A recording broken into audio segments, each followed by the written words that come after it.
خب ساخت اپل آیدی یک سرویس رایگان هستش و نیاز به پرداخت هیچ گونه هزینه ای نداره. فقط چند تا تکنیک خیلی ساده هست که اگه اونا رو انجام بدید به راحتی میتونید اپل آیدیتون رو بسازید.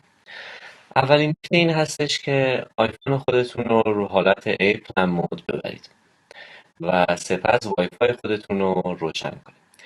علت این کار این هستش که شماره شما در حقیقت آیفون شما ایرپلن مود باشه و شماره ای از سمت شما به سرورهای اپل و زمان ساخت ارسال نشه. چون اگر اپل بفهمه از کشور ایران دارید این کار رو انجام میدید، مسلما تو مراحل ساختش به شما پیام خطایی رو میده. پس اولین نکته این هستش که آیفون رو ایرپلن مود باشه و وای فای روشن باشه.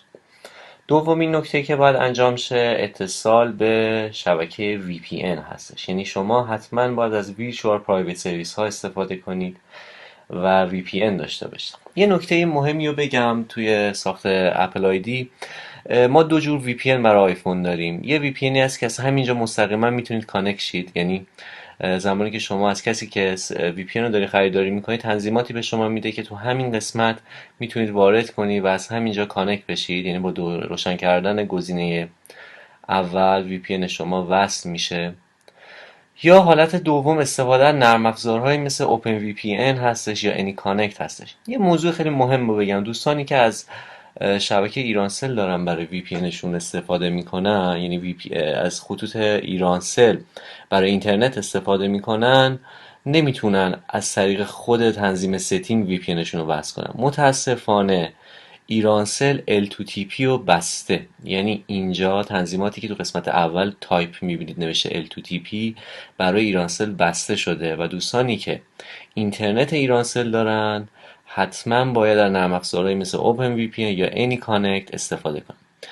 خب تو مرحله بعدی پس من VPN همو وصل کردم، وارد دوباره مجددا ستینگ میشیم، به صفحه اولش برمیگردیم، قسمت iTunes and App Store.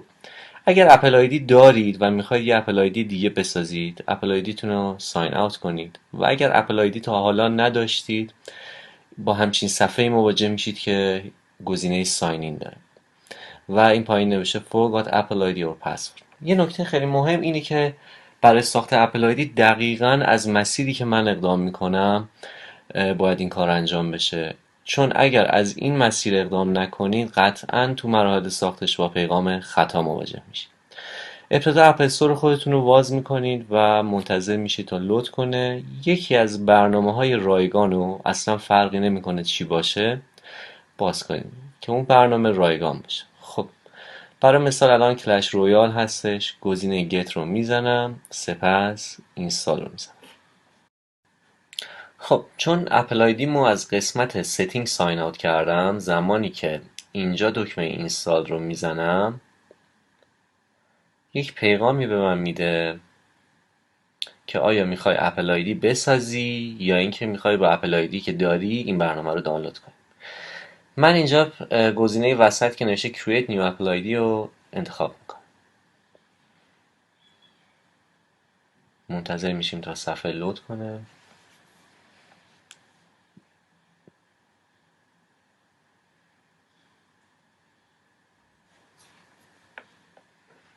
خب تو این قسمت ما اپل آیدی امریکا رو میخوایم بسازیم. در نتیجه گزینه اول که یونایتد استیت هست رو انتخاب میکنیم و گزینه نکست رو در پایین صفحه فشار میدیم.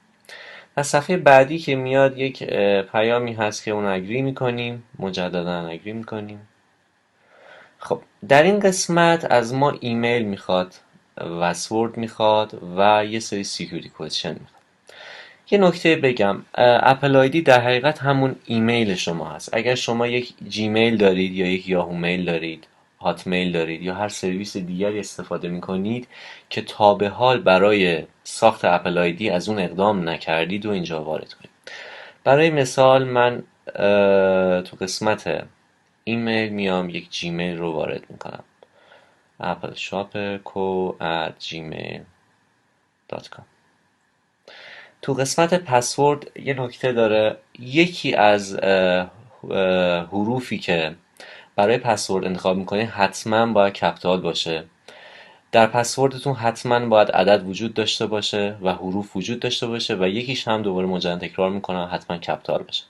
برای مثال من اولین حرف رو ای بزرگ کپیتال میزنم و مابقی رو حروف کوچیک و اعداد به کار میبرم. مجددا پسوردم رو تو قسمت پایین تکرار میکنم.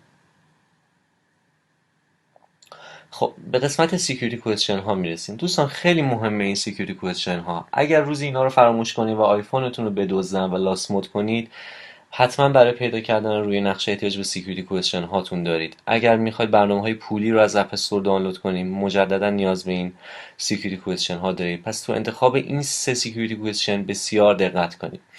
تو قسمت اول از من یک سوال میخواد انتخاب کنم. به فرض سوال اولش انتخاب میکنم که بهترین دوست من در زمان دبیرستانم به چه کسی بوده. من اینجا مثلا مینویسم علی. خب دومین سوالم مینویسه رویای شغلی من چی بوده. مثلا مینویسم دیولوپری یا برنامه نویسی. سومین سوالی که به فرض میخوام جواب بدم، اولین جایی که خانواده هم دیگر رو به فرض ملاقات کردم، مثلا مینویسیم تهران. و تو قسمت بعدی آپشنال یک ایمیل از شما میخواد. این ایمیلی هستش که اگر رمز اپل آیدی خودتون رو فراموش کنید، مجددا ریکاور میکنه به این ایمیل.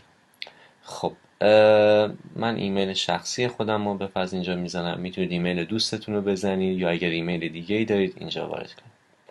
یه موضوع خیلی مهمی هست، نکته بعدی ساخت اپل آیدی، قسمت تاریخ تولد این هست. یک سایتی رو